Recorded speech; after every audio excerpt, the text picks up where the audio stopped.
Et le plus éminent spécialiste de la Lune parmi eux est le professeur Wilkins. Wilkins a dit que l'on a remarqué la transformation de plusieurs cratères.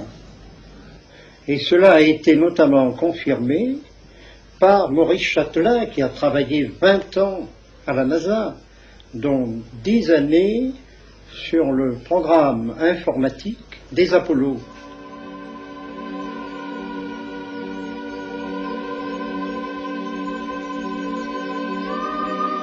Il dit en substance que l'on a vu des lumières énormes sur la Lune,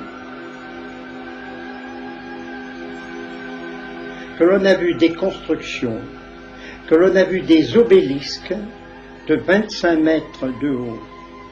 Deuxièmement, sur d'autres cratères beaucoup plus actifs que ceux du site d'Apollo 11, on a souvent prétexté des pannes de caméra, des oublis de pellicules photographiques. Et tout cela vous explique ce que l'on cache au public. Okay, Neil, we can see you coming down the ladder now. Neil, we can see you coming. I'm at the foot of the ladder, and I'll step off the limb now. Mais Maurice Chatelain sait que la NASA a caché beaucoup de choses, mais il ne pouvait pas le dire auparavant, car il était encore en activité.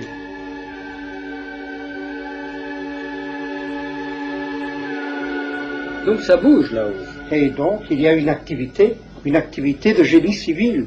Je suis convaincu qu'il y a des extraterrestres là-haut. Mais enfin, pourquoi ignorons-nous tout cela? Ma réponse est que ce sont les gouvernements qui ont peur. Car la réponse des gouvernements est l'inverse. Nous cachons la vérité, disent-ils en coulisses, au peuple pour ne pas affoler les peuples. Et en fait, ce dont je suis persuadé, c'est que ce sont les gouvernements qui sont en pleine panique. Et voilà pourquoi ils le cachent. Mais, cher ami, la situation actuelle, politique et autres, dans le monde actuel, n'est-elle pas assez dramatique? Si les gouvernants ajoutent la vérité sur ce qui se passe sur la Lune, dans les océans, aux Bermudes, mais les êtres ne pourraient plus jamais regarder la Lune sans avoir peur que le ciel leur tombe sur la tête, comme disaient les Gaulois.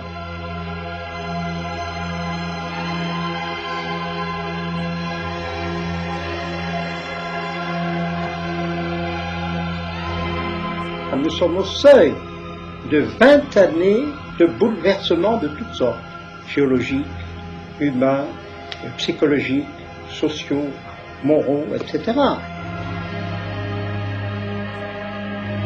Même si la prédiction de Nostradamus, 1999, 7e mois, du ciel viendra un grand roi des frayeurs, se réalise, ce ne sera que pour le bien de l'humanité. Ce sera peut-être la mise en tutelle de l'humanité, mais quand on met en tutelle un enfant inconscient, ce n'est pas développé des photos d'un ovni lors d'une opération secrète pour le compte du NORAD en 1969.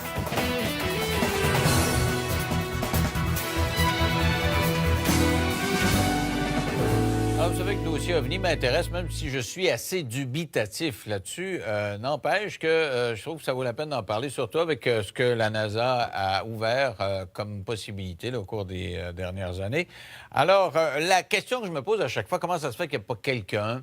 Il y a un astronaute qui a parlé un petit peu. Il y a quelques militaires qui l'ont fait, mais pas nombreux. Ils sont pas nombreux.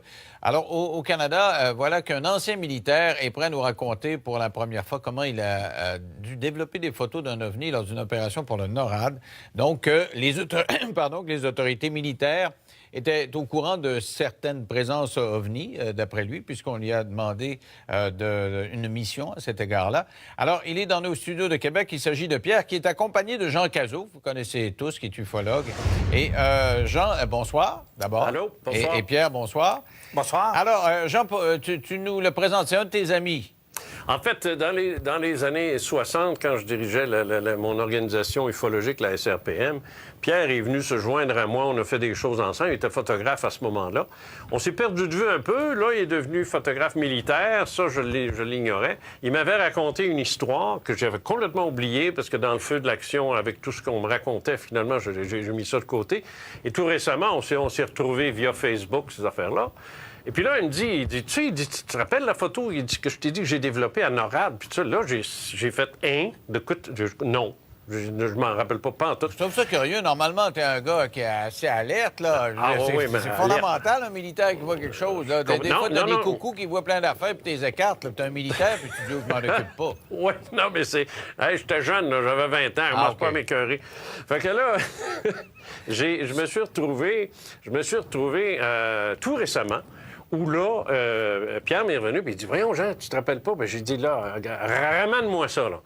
Et je vais te dire, c'est une histoire assez...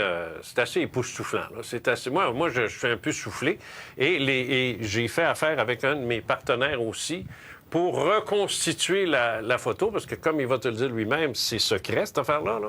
Mais alors, tu auras l'occasion de montrer ça aux gens. Alors, je te le présente sous son prénom. Il s'agit de Pierre, ex-militaire des Forces armées canadiennes. Et tu lui as conseillé de ne pas donner son nom de famille parce que tu dis tu vas te faire écœurer. C'est ce que tu dis. C'est ça, ouais. Okay. Ouais. Bon, alors, Pierre, d'abord, vous étiez dans l'armée ou vous étiez photographe? J'étais photographe dans l'aviation. OK. Alors, qu'est-ce qui est arrivé? Racontez-moi, là. Vous étiez photographe et qui vous a demandé de prendre une photo? Pourquoi? Premièrement, la photo, c'est pas moi qui l'ai pris. OK. À 7 h du matin, j'ai reçu un téléphone à ma chambre parce qu'on vivait comme célibataire en chambre à 2 personnes. Et puis, on m'a demandé de rentrer aussitôt que mon déjeuner était fait, qu'on avait un gros travail à faire dans la journée. Donc, tout le monde se dépêchait à déjeuner pour rentrer au travail. Et c'est une fois rendu à la section de photographie de la base de North Bay qu'on nous a demandé, avec la police militaire qui était sur place, on se posait des questions, qu'est-ce qu'elle faisait là, puis on craignait un peu, parce qu'on est toujours sur une tension dans ce temps-là, quand la police est autour de nous autres, et ce qui est normal un peu. Et puis, c'est à partir de là qu'on s'est aperçu que on avait quelque chose de réellement sérieux à faire. OK. Alors, ils vous ont donné la photo, et qu'est-ce qu'il y avait sur cette photo-là? Il y avait la photographie d'une soucoupe volante qui avait été prise, je dirais, par un photographe militaire, donc qui était sur un négatif 4x5 noir et blanc de film plus X que plusieurs personnes qui sont en photographie connaissent le matériel. Et puis, cette photographie-là était à hauteur d'arbres matures. Ils vous ont dit que c'était top secret. En partant, vous étiez très encadré. Il paraît qu'il y avait beaucoup de monde autour de vous, là. Tous les gens qui étaient dans la section étaient des gens classés secrets. Donc, 8 photographes, plus la police militaire, plus le capitaine de l'aviation qui était sur place, qui commandait. Alors, qu'est-ce qu'on vous demandait de faire? On nous a demandé d'aller en laboratoire. Pour moi, on m'a dit, vu que j'étais le plus jeune, dernier rentré, comme on dit, d'aller dans le laboratoire et de faire un test épreuve avec le négatif en question. Et j'ai été accompagné de la police militaire qui surveillait tous mes mouvements, tous mes gestes, tout le papier que je pouvais utiliser et nous suivait à l'œil partout, même qui fouillait nos poches. Ah oui? Et c'était quoi le rapport avec NORAD? Parce que NORAD, c'est nord-américain, donc les Américains ont à voir là-dedans, là. Bien, premièrement, la base de North Bay, il y avait la défense nord-américaine qui était sur place, le souterrain qu'on appelle le SAGE, qui était à plusieurs centaines de pieds sous terre dans le granit cambrien. Était une base de défense de la NORAD avec tous les écrans radars sur place. Et puis, on avait même des militaires américains qui travaillaient dans la section photographie avec nous autres. À tous les jours, on les côtoyait. OK. Alors, ils vous ont demandé de faire plusieurs copies de ça. On a fait des milliers de copies. Et moi, c'est là que je suis un peu tombé de ma chaise et Jean va le comprendre parce que des fois, j'ai des doutes assez sérieux là-dedans. Faire des milliers de copies pour quelque chose qui est top secret, pour moi, c'est un peu antinomique, c'est un peu contradictoire. Tu ne fais pas des milliers de copies d'une photo si tu veux la garder secrète. Pour les militaires, c'est pas une question de quantité, c'est une question de d'être distribués à tous leurs spécialistes dans tous les départements de la NORAD à travers la planète. Mais là, s'il y a des milliers de personnes qui ont cette photo-là, moi, je connais assez la nature humaine parce que quand quelqu'un a un scoop, il nous appelle, puis nous autres, il nous donne des informations. Comment se fait que vous êtes le seul à avoir communiqué avec les médias? C'est des milliers de personnes qui ont vu cette photo-là. Là. C'est bien simple, c'est qu'on était classé secret. Et quand tu es classé secret, tu ne peux pas dire un mot à moins de vouloir passer le restant de tes jours en prison. Ah ouais? Mais vous êtes tenu au secret pour combien de temps? 20 ans. Donc, ça fait plus que 20 ans. C'est pour ça que vous vous sentez libre de parler, puis il ne pourrait pas prendre de procédure contre vous? Je te dirais que la liberté, je l'ai compris du moment où je me suis dit, si mon patron hiérarchique, qui était l'ancien ministre de la Défense, Paul Hilliard, qui en parle ouvertement sur YouTube et sur différents Ben oui, j'ai vu ça. Je médias. me suis dit, est-ce que cet homme-là est en dépression? Je sais pas quoi, parce qu'il dit des choses quand même. Il dit des choses qui sont réellement vraies. Ah oui, c'est surprenant. En tout cas, je l'ai vu sur Internet, effectivement. C'était un homme en titre, effectivement. Alors, mais c'était quoi la photo? Qu'est-ce qu'il y avait? Vous me dites une soucoupe volante. C'est quoi? Qu'est-ce qu'on voyait? C'est un très bel appareil qui était photographié avec une qualité incroyable. Mais vous n'avez pas Naturellement. gardé de copie parce que c'était top secret, mais vous avez pu faire un espèce de croquis, là, tu sais? Le croquis a été fait à partir de notre mémoire, comme on dit, parce que c'est un souvenir que tu n'oublies pas. Alors, je vais demander, Jean, de me décrire ça, parce que c'est sa tasse de thé. C'est quoi, ça, Jean, ce qu'on voit là? Oui, alors, ce que tu as devant toi, c'est une reconstitution qui a été faite par mon partenaire, Jean Lavergne, de Digifilm. Alors, ce qu'il a fait, lui, c'est qu'à partir des informations fournies par Pierre, il a fait une première esquisse. Après ça, on a montré ça à Pierre. Il a dit « Ah non, il n'est pas le bon angle, il n'est pas dans le bon sens », puis ainsi de suite.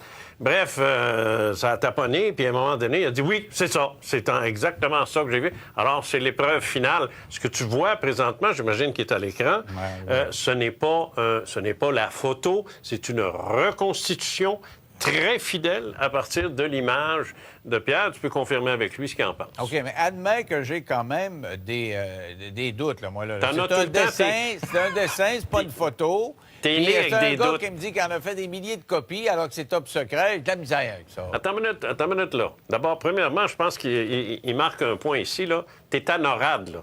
C'est des dizaines et des dizaines de milliers de militaires, parce que c'est canado-américain, cette affaire-là. Là. C'est autant les États-Unis. C'est un réseau de surveillance. Et si tu regardes bien dans la dénomination de la base et de la définition de tâche de NORAD, surveiller tout vaisseau aérien et ainsi de suite. Alors, je dis, ça rentre en plein dans leur cahier de charge d'avoir sous les yeux l'appareil en question. Et j'imagine que Ça, ceux je qui ont comprends. eu... Ça, je comprends, mais, Bon. mais ça, c'est le secret avec des milliers de copies de la misère avec ça. On va faire une pause. Au retour, D'accord. tu fais un lien, toi, avec un cas dont tu as déjà parlé dans tes livres, dont tu m'as déjà parlé. Oui. On va essayer de comprendre après la pause en 3 minutes. Avec moi, Jean Cazot, qui est accompagné de son ami Pierre, un ex-militaire qui était photographe dans des installations de NORAD et qui dit avoir fait des copies d'une photo qui avait été prise éventuellement par un photographe militaire d'une soucoupe volante. Alors, avec moi, Jean Cazot. Jean, tu fais un lien avec ce qu'on a appelé l'incident du lac Falcon. Ouais, moi, C'est je fais quoi, un... ça, là? Ouais, je fais un lien avec ça, avec Saint-Jean-d'Iberville, avec plusieurs autres dossiers. Je t'explique rapidement, là. D'abord, premièrement, ce que Pierre vient de raconter, ça s'est passé en 1969. Ça, faut pas le perdre de vue, ça.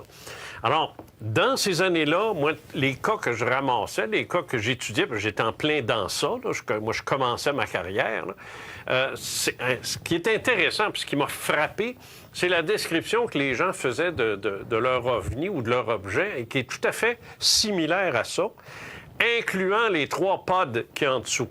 Alors, les espèces de renflements que tu as sous la coque, ça, c'était fréquent. Ça, c'est quelque chose que...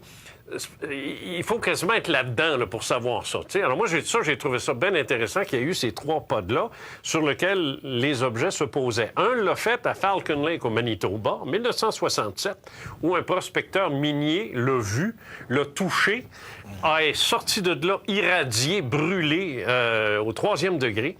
Ça a été toute une histoire. C'est d'ailleurs la seule histoire d'OVNI qui s'est retrouvé à la Chambre des communes versus Léo Cadieux, qui plus tard est devenu gouverneur général. Il a même essayé en tant que gouverneur général d'en savoir plus. Ça a été impossible. C'est pour te dire jusqu'à quel point Pierre avait raison quand il parlait du secret. On dit qu'il aurait été brûlé. Là, on voit des cicatrices sur son corps, là, et qu'il y aurait eu des traces de feu. Mais moi, je regardais un petit peu là, sur Internet. Les enquêteurs ont des doutes parce qu'il paraît qu'il a changé souvent de version. Et puis que c'était un gars qui était pas nécessairement fiable. Alors, leur hypothèse, c'est que il se serait infligé lui-même ces brûlures-là, puis parce que le site était un peu radioactif, il aurait répandu du radium autour pour que ça allait radioactif. Tu vois, c'est la raison pour laquelle je veux pas que Pierre donne son nom, parce qu'il va se faire écœurer par des niaiseries pareilles, par des gens qui sont sceptiques, qui comprennent rien, puis qui veulent pas comprendre. Alors ça, je veux dire, l'affaire Michalak, je regrette, c'est autrement plus sérieux que ce que ces sources-là sont en train de t'indiquer. Il y a Saint-Jean-d'Iberville qui s'est passé en 1971. Ça, c'est en 1971. C'est un dossier sur lequel j'ai travaillé, près de l'école de Kingston, pour les militaires, encore une fois. Et là, c'est un autre vaisseau qui s'est posé, ovale, la même chose, la même forme, avec la fenêtre là, qu'on peut voir sur la photo aussi, tous les mêmes détails. Et ça, c'est en 71. Alors, c'est un peu comme si tout ce qui s'est passé dans ces années-là, c'était très actif. Il ne faut pas oublier qu'au Canada, il y avait à ce moment-là Space, ça vient de me revenir, je vais oublier le nom. En tout cas, c'était à l'Université de Toronto, il y avait une organisation qui étudiait le phénomène OVNI. Il y avait Roy Tennyson, à qui j'ai parlé il n'y a pas tellement longtemps, et qui m'a dit, il dit, vous savez, M. Cazeux, il dit, on partait de Toronto, on s'en allait au Pentagone, on s'en allait voir des photos d'OVNI, un peu comme celle de Pierre. Puis il dit, quand on voyait ça, il dit, premièrement, pas question de toucher à ça, de faire des copies. Ou ça. Il dit, on revenait, parce que tu te demandais tout à l'heure où allaient les milliers de photos. Là, ça commence à faire du sens. Il dit, là, on revenait à Toronto, puis il dit, mon patron, Gordon Patterson, je n'avais même pas le droit de lui décrire la photo. Puis c'était son patron. C'est pour te dire. Savoir. Alors, c'est ça. Non, il n'a pas le droit de le dire. Il n'a pas le droit de le dire. Et c'est sûr que ça se passait en 71. Mais aujourd'hui, en 2014-2015, il a pu me le dire, un peu comme Pierre le disait, après 20 ans, 30 ans, 40 ans. Comment ça fait que dans ces années-là, il semble y avoir eu un tas de visions, et aujourd'hui, on n'en voit plus? Puis on est à un siècle où tout le monde a des cellulaires. Là, s'il y en avait, on te filmerait ça, on aurait des quantités industrielles de photos puis de films vidéo, puis on aurait un marché Il y en a, Denis, il y en a une tonne. C'est parce qu'il faut se donner la peine d'aller voir. On ne les envoie pas. En tout cas, mais ça peut être... c'est parce qu'il faut chercher, mais... Non, mais tu sais, quand tu vois une petite boule, là, loin, toute grise, là, puis dans la boucane, moi, je te parle d'une vision aussi réelle que ta photo. Il n'y a pas personne qui le montre. Non, mais c'est parce que, tu sais, je veux dire, moi, je sais pas, là, je peux pas parler pour les gens, mais je peux te dire une chose, il y en a. Maintenant, le problème avec l'argentique, c'est que le numérique, c'est-à-dire, c'est que c'est de la pixelisation, c'est pas un négatif avec lequel tu peux travailler comme je le faisais dans le temps, puis essayer de voir ce que c'est, puis si c'est vrai, c'est pas vrai. Il va être le premier à te le dire. En tant que photographe, c'est plus facile de travailler sur un négatif que sur un maudit écran, d'autant plus que ça peut être une photo refaite, puis refaite, puis refaite, puis refaite. Alors, ça OK. Alors, Pierre, est-ce que ça vous a ébranlé, vous, de voir ça, là, que quand c'est quelqu'un en titre, là, c'est un haut gradé qui vous donne cette photo-là, qu'est-ce que ça vous fait? Comment vous vous sentez à ce moment-là? Là? Premièrement, sur le coup, oui, ça m'a un peu ébranlé, mais par contre, je te dirais, l'année d'avant, lorsque j'étais au camp Borden sur mon cours de photographe, j'étais sorti sur le pouce, parce que j'avais pas de voiture, j'avais 20 ans, et puis j'étais allé me promener dans la ville de Barrie, parce que j'avais entendu parler que la police de l'Ontario avait eu une vision d'un ovni sur le bord du lac Simcoe. Ils m'ont dit, oui, pas de problème, tout est sur le télétape, tu as juste à le copier. Que je me suis assis devant le télétape, j'ai tout copié. D'ailleurs, j'avais envoyé à Jean une copie du document, et je suis revenu le lendemain. Il n'y avait plus rien, puis ça n'avait jamais existé. Sauf que moi, j'avais déjà copié le texte qui était là. Mais ça n'avait jamais existé. C'était tout dans ma tête. Alors, si vous voulez, on va faire une pause. Et puis, je vous demanderai à tous les deux si vous avez confiance en Mme Clinton. Si elle se fait élire, si elle va faire la lumière là-dessus. Elle a encore parlé de ça dans cette campagne des primaires. On en parle dans 3 minutes après la pause. Avec moi, Jean Cazot et son ami Pierre, qui a traité des photographies il y a plusieurs années pour le compte du NORAD, une photo qui montrait une soucoupe volante, d'après Pierre. Alors, Jean, si c'est vrai tout ça, le Pentagone, qui a des documents secrets, NORAD, qui a des documents secrets. Bill Clinton, quand il était président, il dit qu'il a demandé ça, puis il n'y a pas grand monde qui a donné beaucoup de preuves. Mme Clinton, interrogée là-dessus encore dans les primaires, dit je vais en demander des preuves. Penses-tu qu'ils vont lui donner ou c'est parce que ça n'existe pas, dans le fond? C'est peut-être une grosse légende urbaine. C'est pour ça qu'on ne donne pas ça au président. Ouais, non, pas du tout. Moi, je pense que Hillary Clinton est en train de suivre les traces de son mari parce qu'à un moment donné, on en a parlé ici même à cette émission-là, quand Hillary Clinton a rencontré Lawrence Rockefeller, qui lui a dit « Moi, je suis prêt à mettre de l'argent, puis je suis prêt à mettre ce qu'il faut si le gouvernement me suit dans ça pour faire des recherches, puis c'est ci, puis c'est ça. » Elle a intéressé son mari à ça. C'est là, lui, qui est arrivé puis qui a dit dans une entrevue, il dit « Vous savez, il dit, à travers ce gouvernement-là, il y a un autre gouvernement. » Bon, ça, c'est une déclaration qui a fait que tout le monde a trouvé un peu bizarre. Moi, je vais te dire, si Hillary Clinton dit qu'elle va s'intéresser au phénomène OVNI, sortir des documents, moi, je vais te dire, ça a de la valeur plus ou moins à l'heure actuelle. Par contre, si elle devient vraiment candidate démocrate, ça devrait être fait, là, à moins que Sanders remonte, là, ça va devenir intéressant et surtout dans les mois qui précèdent la novembre. Alors, si elle continue d'en parler en septembre-octobre, là, ou qu'elle risque d'être présidente, là, ça devient sérieux. Mais si elle arrête d'en parler, ben là, c'est comme on va l'avoir oublié, puis ça aurait été moi, je pense que même si elle continue à en parler, quand elle va rentrer, elle va arriver avec rien. Alors, si elle arrive avec rien, vous autres, vous allez... Nous considérons, Grishka et moi, que la vie est un phénomène universel. C'est une aventure qui a commencé il y a 13 milliards 700 millions d'années, qui est en quelque sorte programmée dès le premier instant, au moment où l'univers émerge d'un ailleurs qu'on va appeler, c'est l'ailleurs au sens einsteinien du terme, au sens de la relativité générale. Tout à coup, l'univers apparaît. C'est le moment du Big Bang, c'est de l'énergie à ce moment-là, et puis cette énergie va peu à peu, au cours d'une histoire qui dure des milliards d'années, se transformer en matière. Cette matière va elle-même devenir de plus en plus complexe et cette complexité va engendrer des systèmes vivants. Or, cette aventure-là n'est pas guidée par le hasard, elle repose sur des lois qui sont des lois physiques, des lois biologiques, des lois biochimiques, et elle n'est pas apparue seulement sur la Terre, elle est apparue partout où les conditions physiques sont réunies pour permettre à la vie, justement, de se développer sur telle ou telle planète. Donc, nous ne sommes pas seuls dans l'univers, non, ça c'est une certitude, et je pense que nous en aurons même la confirmation expérimentale entre les 3 et 5 ans qui viennent.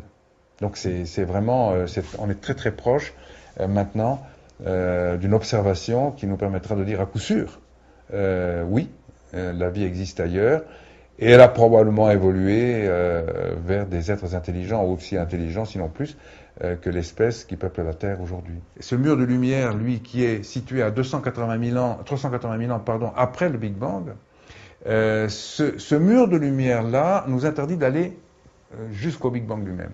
Planck aura pour objectif de regarder à travers, d'une certaine manière, bien que le mot soit faux, mais c'est une métaphore qui permet de comprendre que sa mission sera de percer, d'une certaine manière, cette surface pour aller jusqu'au moment du Big Bang. Et là, pour recomposer les premiers instants de l'univers. Alors, c'est pas Planck qui nous permet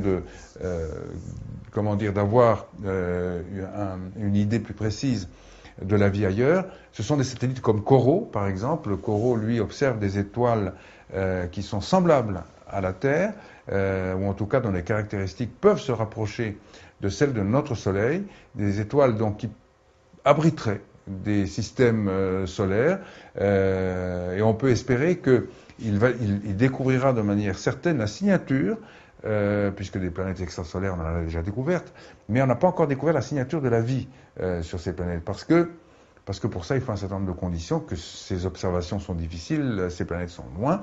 Donc, il nous faudra, raffiner encore les observations qui sont faites autour de ces soleils potentiellement possibles ou compatibles avec la vie.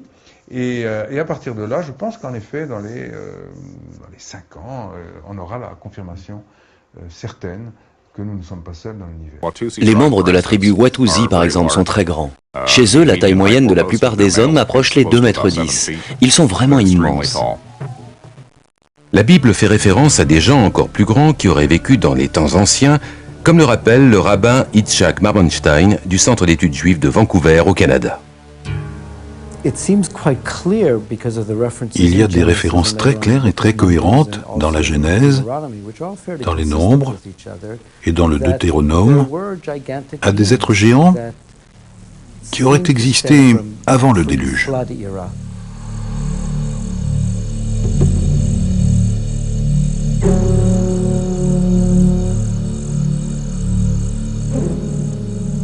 Est-il possible que les conditions environnementales du passé aient pu favoriser le développement de géants?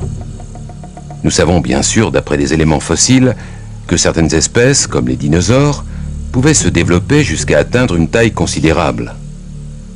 Carl Baugh, archéologue, est partisan de cette théorie, séduisante mais très controversée. L'optimisation génétique est la manifestation de ce que l'organisme possède de mieux au niveau de l'ADN et qu'il peut exprimer pleinement en raison de conditions atmosphériques favorables. Sur la base des éléments fossiles dont nous disposons, on sait aujourd'hui que des arbres tels que les séquoias géants de Californie avaient une croissance très supérieure à celle qu'ils connaissent actuellement. Une théorie explique ce phénomène en suggérant que les conditions environnementales d'un lointain passé étaient propices à une croissance exceptionnelle.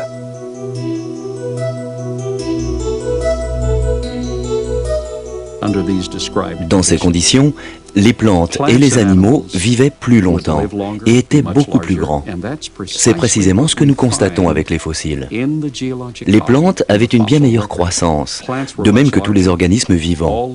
Aujourd'hui, nous avons des animaux qui représentent une stature de 2,40 m à 2,70 m, alors que leurs ancêtres mesuraient entre 4,80 m et 6 mètres.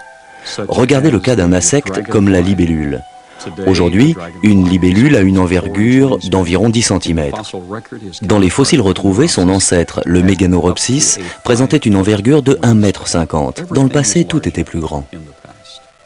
Je pense que dans de meilleures conditions atmosphériques, les gens vivaient non seulement plus longtemps, mais étaient également plus grands. De nos jours, les géants et les dinosaures ne pourraient pas exister comme dans le passé, simplement parce que les conditions atmosphériques ne le permettraient pas.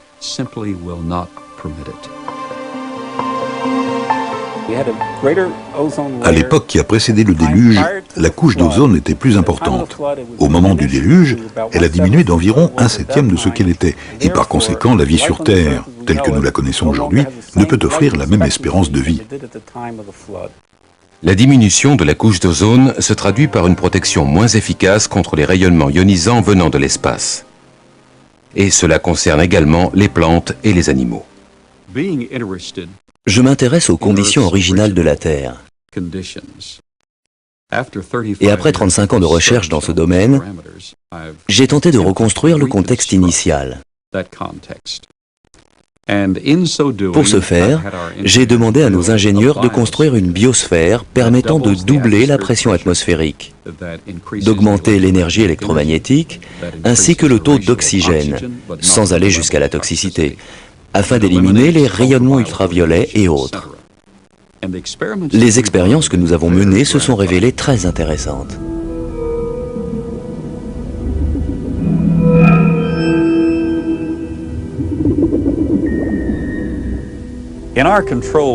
Dans cet environnement scientifique contrôlé, nous avons mesuré les effets d'un champ électromagnétique pulsé sur les systèmes biologiques. Nous avons par exemple cette variété de piranhas qui habituellement à l'âge de 3 ans et demi sont à peu près de cette taille, avec des conditions optimales. Mais ils dépassent maintenant 50 cm et pèsent plus de 2 kg chacun. Dans cet environnement contrôlé, nous avons donc réussi à produire du gigantisme à une vitesse accélérée.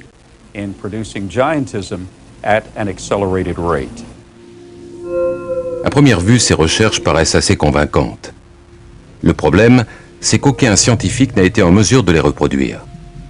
Les conclusions qu'on peut en tirer semblent indiquer clairement que des êtres gigantesques ont existé à un moment donné et qu'au fil de l'histoire humaine, avec les modifications physiologiques, émotionnelles et spirituelles qui sont intervenues, Ceux de ces êtres qui ont survécu semblent avoir hérité d'un patrimoine génétique de plus en plus restreint.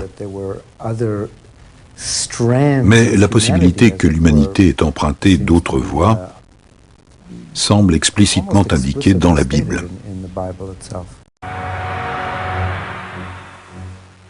Dans le livre des Nombres, il est dit qu'après avoir erré dans le désert avec son peuple, Moïse a dépêché des éclaireurs afin de trouver un endroit où s'établir. Ses envoyés ont fait route au nord vers Hébron. À leur retour, ils déclareront « Tous les gens que nous avons vus étaient des hommes de grande taille. Nous nous voyons comme des sauterelles et c'est bien ainsi qu'eux-mêmes nous voyaient. »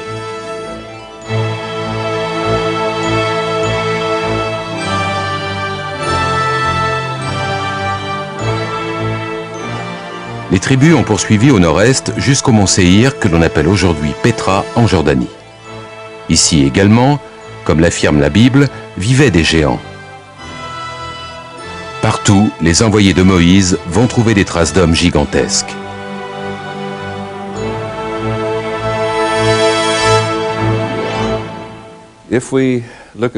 Si nous regardons ce que disent les Écritures, en ces jours, les géants étaient sur la terre, et que nous prenons cela dans un sens littéral et non pas dans l'acceptation symbolique d'hommes puissants et dotés d'aptitudes exceptionnelles, nous pouvons en déduire que les premiers hommes étaient des géants. On peut également avancer la théorie selon laquelle ces géants sont venus d'ailleurs et ont utilisé la terre comme colonie. Une idée plutôt surprenante en soi. Un autre peuple, plus ancien que les Israélites, croyait toutefois la même chose et a écrit que ces géants étaient des êtres célestes venus non pas de la Terre, mais d'une autre planète.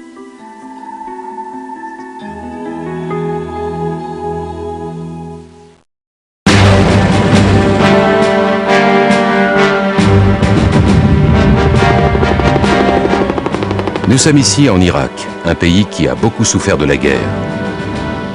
Dans un lointain passé, plusieurs grandes civilisations ont fleuri dans cette région du Proche-Orient. L'une d'entre elles, Babylone, est entrée dans la légende pour sa richesse et sa splendeur.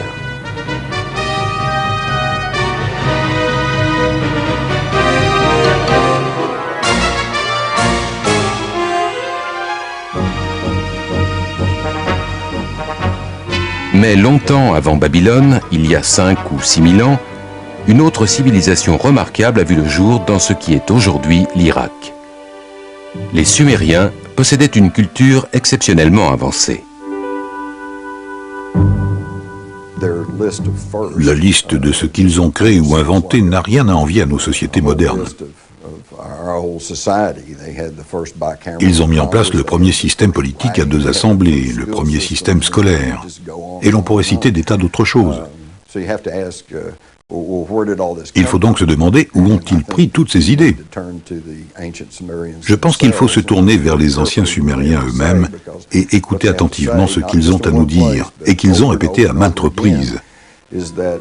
À savoir que leur civilisation leur avait été enseignée par des êtres descendus sur terre depuis le ciel. Ils les appelaient Anunnaki. Dans le ciel. C'est faux. Ce qu'il a vu, c'était une aile delta, presque comme un avion furtif. L'appareil qui s'est écrasé à Roswell n'était pas une soucoupe volante, c'était un croissant volant. Les ailes volantes d'aujourd'hui sont les descendantes directes de l'aile volante modifiée qui s'est écrasée à Roswell.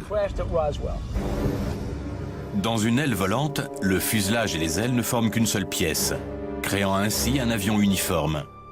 Même si elles ont une portance supérieure et une moindre consommation de carburant, l'histoire a prouvé qu'elles étaient difficiles à manœuvrer.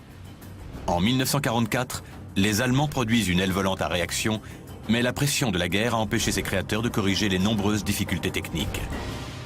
L'armée de l'air américaine avait un projet d'aile volante, mais il a été arrêté en 1948 quand le crash d'un vol test a tué 2 pilotes et 3 ingénieurs.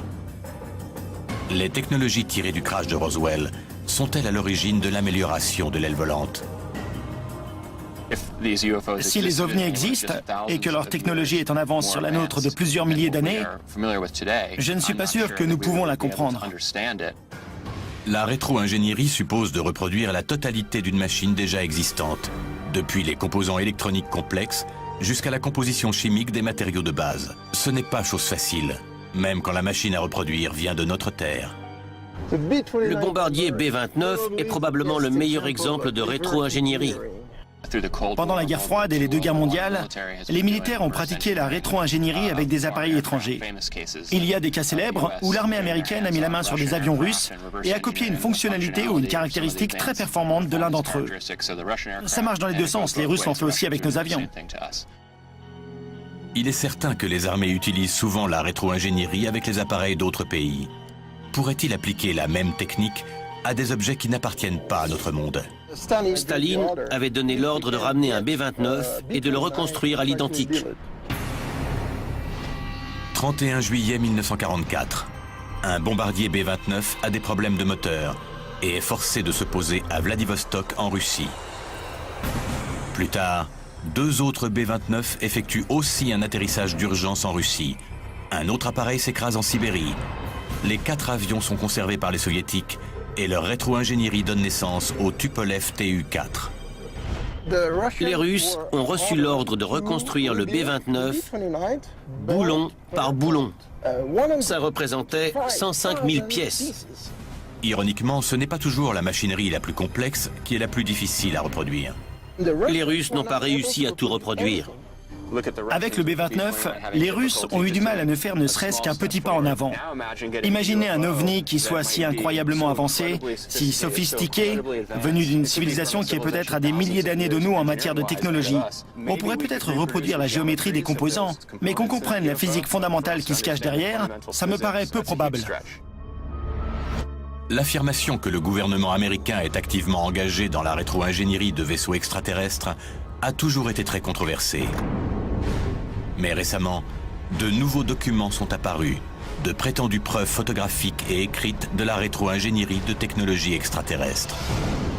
Des preuves, enfin, ou quelque chose d'autre?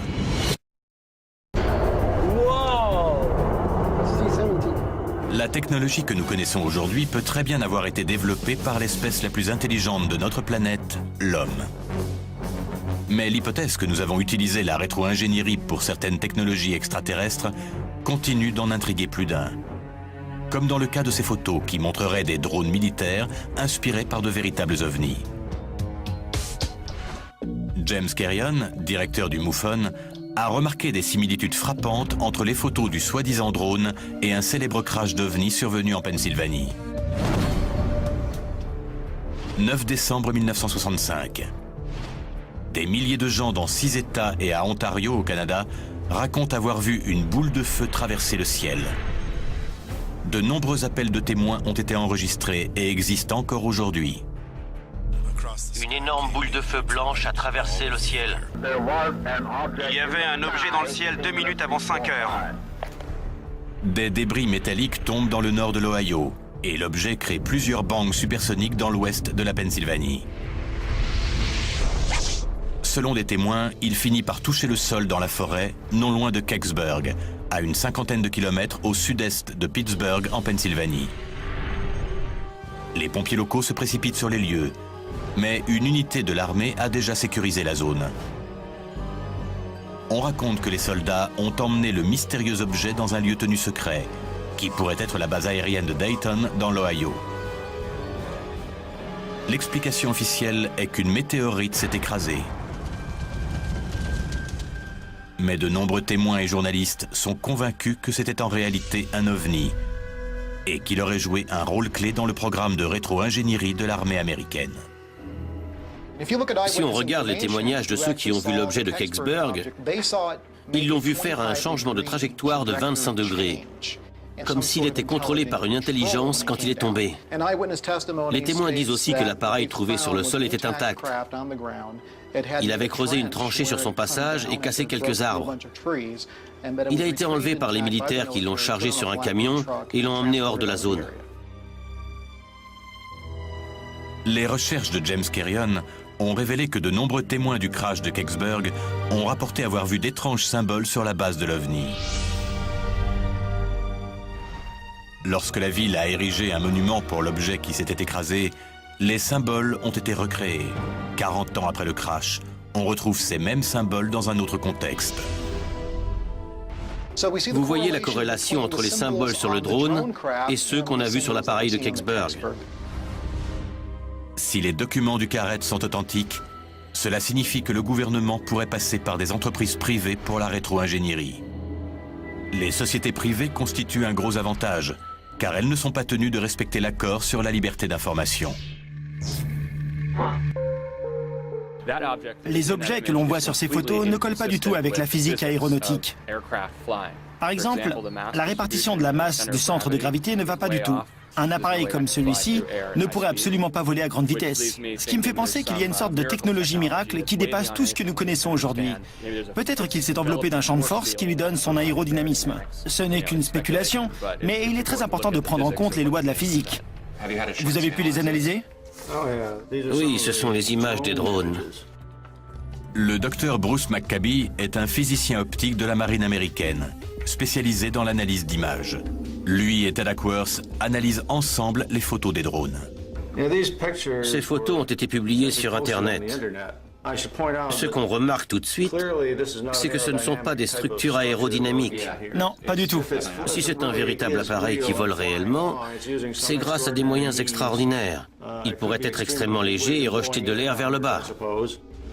Il apparaît immédiatement que si ces appareils sont réels, ils défient les lois de l'aérodynamique conventionnelle. Pour voler, ils doivent utiliser une méthode de propulsion et de portance inconnue. Dans tous les autres cas, la qualité des images est plutôt mauvaise. Dans le cas de ces drones, on a ce qui semble être, pour une fois, des photos numériques bien exposées. Attendez. Il manque des pièces sur l'appareil. Elle a été prise avant? McCabe remarque qu'une des premières photos prises en mai 2007 diffère d'une photo prise un mois plus tard. L'image la plus récente montre un appareil bien plus développé. Elle a été prise avant? Je savais bien que c'était une version plus évoluée. Vous voulez dire que cette série de photos montre une progression dans les caractéristiques de l'appareil? On voit bien comment était la version initiale. Il y a les pics qui remontent, le corps en forme de donut, une sorte de queue à l'arrière et un bras qui part sur le côté. Sur les images suivantes, on voit d'autres composants. Cela signifie que soit l'appareil déploie réellement d'autres équipements, soit quelqu'un a construit un modèle informatique et le complexifie au fur et à mesure des photos. Tout ce qu'on a trouvé dans cette affaire Isaac, avec ces drones, c'est très intéressant. Mais tout repose sur le témoignage d'un dénommé Isaac. Il me faut des preuves pour y croire. Il faut qu'on approfondisse les recherches pour savoir si tout cela est réel. C'est vrai ou c'est un canular? La quête de la vérité ne fait que rajouter du mystère à cette énigme. Ces photos prétendument prises en Californie en 2007 montreraient un appareil issu de la rétro-ingénierie effectué à partir de technologies extraterrestres. Même si les documents du Carrett disent que la rétro-ingénierie est confiée à des entreprises privées, de nombreux ufologues pensent que si elle existe vraiment, elle est pratiquée dans des bases militaires très sécurisées. J'ai pas mal de documents qui parlent de bases souterraines et de leurs liens avec la rétro-ingénierie. Le dossier comprend un briefing top secret de 1952 destiné au récemment élu président Dwight Eisenhower et qui depuis a été déclassifié. Il y a écrit « Document top secret ». Il est destiné au président Eisenhower et dit que le crash de Roswell était bien réel et que l'épave du vaisseau a été emmenée dans plusieurs lieux, dont probablement la zone 51. Deux noms sont aujourd'hui synonymes de rétro-ingénierie. Dulce Mesa au Nouveau-Mexique et la zone 51. De nombreux scientifiques et ingénieurs qui ont travaillé sur la zone 51 ont rapporté une activité suspecte sur le site. Robert Lazar a prétendument fait partie des gens à qui on a demandé de venir dans la zone 51 pour donner leur avis sur la façon de reproduire par rétro-ingénierie les systèmes de propulsion de tous les vaisseaux conservés là-bas. Robert Lazar réapparaît au début des années 1990. Il affirme avoir travaillé comme ingénieur pour la rétro-ingénierie dans la zone 51 sur des vaisseaux extraterrestres capturés. J'ai là l'histoire d'un Bill Wouse, ingénieur en mécanique à la retraite de Las Vegas, qui dit qu'il a travaillé avec une EBE, une entité biologique extraterrestre. Entité biologique extraterrestre, c'est ça. On prétend qu'il existe une autre base impliquée dans la rétro-ingénierie sous la ville de Dulce, au Nouveau-Mexique. Dulce est une base militaire très secrète située sous terre. Selon les ingénieurs miniers de l'armée américaine, cette zone est celle qui comporte le plus de tunnels au monde. Depuis les années 1940, on a creusé des tunnels dans ces États. Dulce est l'un d'entre eux. Je sais qu'il y a des bases souterraines enfouies très profondes pour être protégées, par exemple, d'une attaque nucléaire. Mais est-ce que c'est dans ces bases qu'on fait de la rétro-ingénierie? Je n'en suis pas sûr. Un sujet entouré d'un tel secret est une cible de choix pour les auteurs de canulars. Et les possibilités de modification des images numériques rendent leur tâche encore plus facile. Ce qui ne veut pas dire pour autant que ces photos sont fausses. Ted a rendez-vous avec un spécialiste de l'image numérique, Phil Crescenzo, dans son atelier d'Agoura, en Californie. Ils vont analyser les photos du drone. On dirait que la lumière qui éclaire cet objet vient de cette direction. Je ne suis pas sûr que ce soit la même que celle du poteau téléphonique. Je dirais que c'est trompeur. Phil remarque que les photos montrent tout l'appareil venant ou allant vers une zone boisée. Mais il ne passe jamais par-dessus. Aucune de ces photos ne montre le vaisseau derrière les arbres. Quelqu'un qui voit un truc comme ça le prend en photo en continu. Et il y en a forcément une ou deux avec plus de feuillage. Il est beaucoup plus facile d'intégrer un élément quand on a toutes ces lignes droites que si on essaie par exemple de le mettre derrière des feuilles. Dans toute la série, il n'y en a pas une où le vaisseau est derrière quelque chose. Soit c'est un montage très bien fait, soit c'est une vraie photo. Du coup, je me demande ce qu'il faut pour créer ce genre de photo. Tu te souviens le cadre que je t'ai montré? Le voilà. Je l'ai pris hier.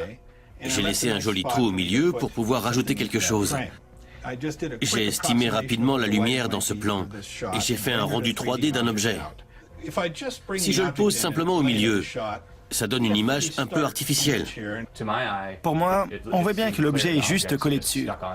C'est ça. D'abord, je vais rajouter un peu de flou dû au mouvement. Même les objets qui se déplacent très lentement sont toujours un peu floutés avec le mouvement. Est-ce qu'il y a ce flou sur les photos du drone? J'ai l'impression que c'est ce qui manque quand je regarde ces photos. Un peu de flou. Je ne vois ni rotation ni flou dû au mouvement. On dirait qu'il est stationnaire, mais ça ne colle pas avec le fait qu'il passe par-dessus les fils électriques et d'autres éléments du décor. Maintenant, tout ce qu'il reste à faire, c'est d'appliquer le grain de l'arrière-plan sur le vaisseau. Regarde ça. C'est beaucoup mieux une fois que tu as rajouté les effets. Exactement. C'est impressionnant. Tu as réussi à me convaincre à 99% qu'il y a un ovni dans ton jardin. Donc quelqu'un qui a plus de temps pourrait créer une image encore plus convaincante. Après toute cette analyse, est-ce que tu peux dire si c'est une vraie photo ou pas? J'aurais tendance à dire que c'est une image créée par ordinateur. Au final, on n'a pas pu prouver que les photos étaient truquées. Mais on n'a pas pu prouver non plus qu'elles sont vraies. Je ne crois pas que ce soit possible. Dans tous les cas, je ne me laisserai pas convaincre que c'est un vrai ovni, simplement par une série de photos. Si les photos et les documents du Carrette sont truqués, elles sont extrêmement bien réalisées.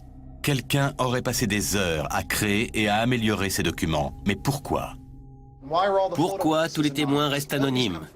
Personne ne s'est identifié. Personne ne nous a dit « c'est moi qui ai pris ces photos ». Donc ce sera un énorme canular? Il faut lire entre les lignes.